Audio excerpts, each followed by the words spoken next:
So there's a film coming, an absolutely massive one, based on one of the most secret epics in the world. But the very first move by the makers of Ramayana wasn't some huge launch in India. Nope, it was a quiet reveal over in the US that immediately kicked off a nationwide debate. All right, let's get right into it.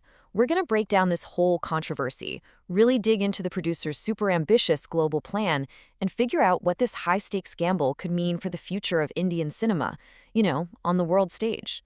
So imagine this, right? The very first look at superstar Ranbir Kapoor playing Lord Rama, the hero of the epic Ramayana, is finally out there. But here's the twist. It didn't happen in Mumbai, the heart of Bollywood. Instead, it happened thousands of miles away at an international event. And yeah, that decision, it immediately made everyone, fans, the media, you name it, ask the same exact question. Like, wait a minute. For a story that's so deeply Indian, something that's literally woven into the culture and faith of the country, why wasn't the first reveal a huge celebration back home? So, as this whole debate started getting louder, the producer, Namit Malhotra, he stepped up. And he didn't just give some simple PR answer. No. What he did was he laid out a whole philosophy, a vision that totally reframed the entire conversation. He turned it from just a domestic issue into a global mission. And this right here, this was his direct, super powerful response. When people try to frame it as, India versus the US, Malhotra just shut that down. He basically said that thinking in those divisive terms is exactly the problem when you're dealing with a story as universal as the Ramayana. So he broke it down even further. His reasoning was, look, there are Indians all over the globe. He said the Indian community in America was actually super appreciative of the event.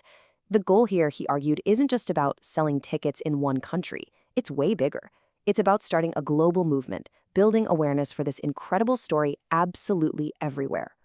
And this quote really just sums up his entire vision perfectly. He's saying this isn't some regional story for one group of people. No, it's a universal epic that belongs to everyone, to the whole world. It's one story for one global audience. Okay, but let's put the business strategy aside for a second, because there's a much more personal and frankly, more important question for literally billions of people. And that is, will this movie actually honor the sacredness of the story? And this really gets to the absolute heart of the challenge here. We're not just talking about adapting some popular novel. The Ramayana is a foundational, sacred text for a major world religion. It's a living, breathing part of daily faith for so many. So, when you adapt it, you're carrying this immense weight, this incredible responsibility.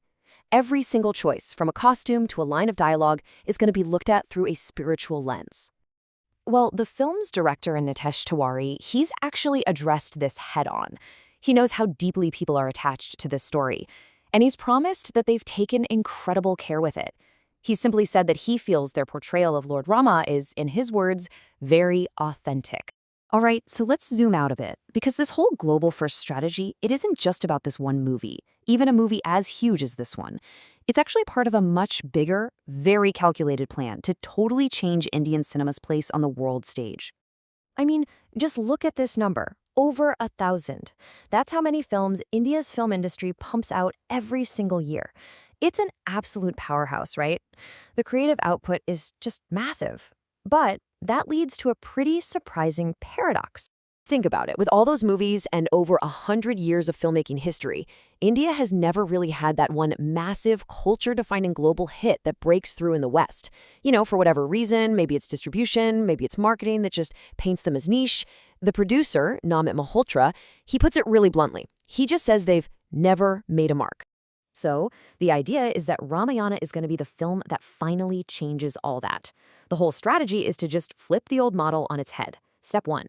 You start with the global Indian diaspora, these really influential communities that can act as cultural bridges. And then from there, you build awareness outwards. The goal is to position this thing not as some foreign film, but as a huge, must-see global cinematic event.